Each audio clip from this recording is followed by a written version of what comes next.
because I'm not a motivational speaker. I'm a strategery speaker. Strategery? Buzzword. So I will talk about some of the problems we face, but I will also offer some solutions if you are ready, and if you're ready for the challenge, right? You ready for a challenge?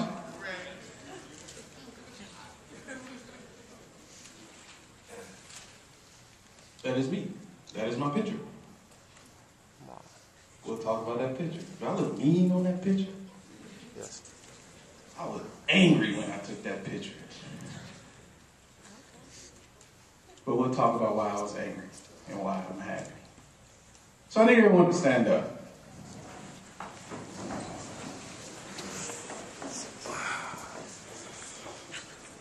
Anyone in this room knows me. How much do I love NSBE? I love this organization. I've been here a long time. Sometimes I don't know why in the heck I keep coming back. But I keep coming back because of you. Every time, as a regional advisory board chairperson, I get to meet a group of young people.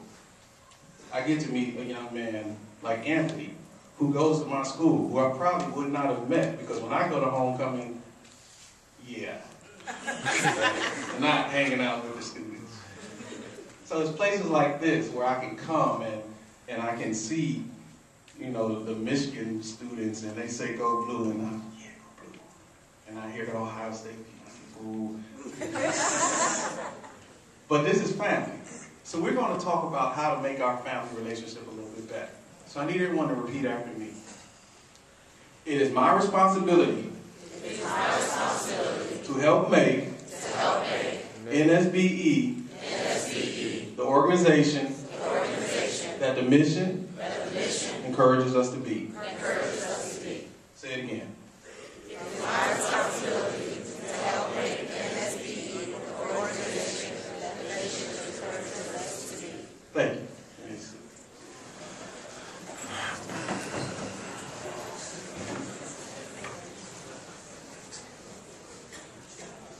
How many people attended to the Demise of the Black Family workshop yesterday? How many people enjoyed that?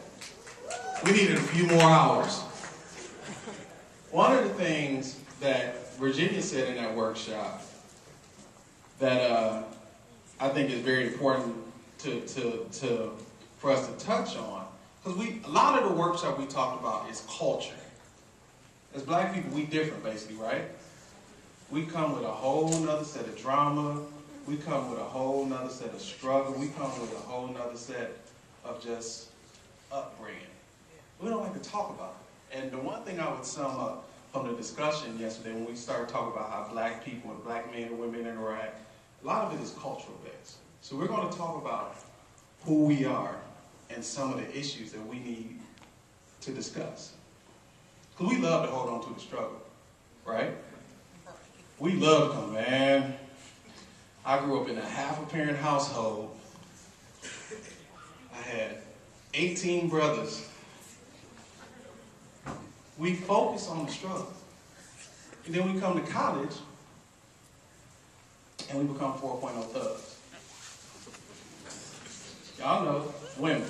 Y'all know what that dude in y'all chapter that swear he's so hard. Right?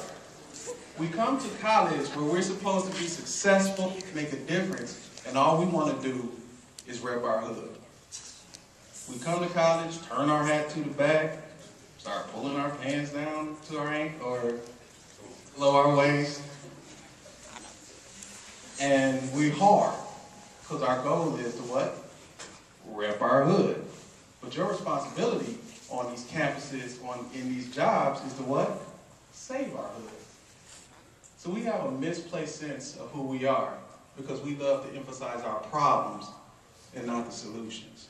So I come here with a heavy heart. I don't need y'all to close the door. We're about to talk about some personal stuff. All right, nobody's standing by the door, so anybody want to listen, come on in. How many people 21 and 22 in this room? Okay. I was the smart kid. Nearly a perfect perfect GPA, never got in trouble, model kid, got in the University of Michigan, got in every school I wanted to get into, and I didn't appreciate my gifts. And so where did I spend my 21st and 22nd birthday? Anyone know? Where? In prison. I was the smart kid that if I had let the world handle it, would have been, you remember that one dude that came here? You know, there was that dude. He was smart, but he was caught up in this 4.0 thug mentality. So, I've been through some things, you know, and we're going to talk about it. But I'm going to talk to a friend of mine. He's not here. When I was in prison, there was a young man named Delano.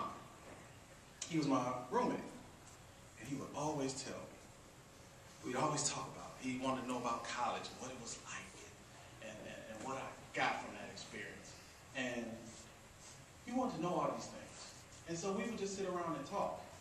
And so we went through, we would talk, and we had this little ritual. That's why I said we're going to close the door. We're going to talk about some personal stuff. So we were roommates at first, and then they put us next door to each other. And then so we had this ritual where he wanted to ask me a question and wanted to talk. He'd knock on the wall, and he'd say, "Pick up the phone, dog."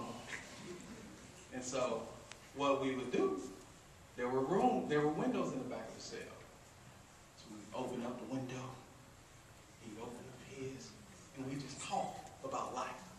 Because one thing I'm proud to say, I was in prison, but I shouldn't have been there. Police have said that. The parole board said that. The corrections officer said that. But it didn't matter, because I was put there for a reason. Sometimes you can't always question why you're going through what you're going through. Sometimes you just have to take what you're going through and use it to build things up. I tell people, I was molested as a child. I have a sister that's HIV positive. I have a brother who was killed, and I had to walk around the University of Michigan hanging out with people who would carry the person's book because he was killed by a member of a very notorious drug gang in Detroit that wrote a book about it. And so the first conversation I would have with people, man, this book is great, this dude is hard. That dude killed my brother. So I've been through some things, but it made me strong. I was told last week, like, man, your story is like 3 Tyler Perry movies, an Oprah show, and a 50 Cent song.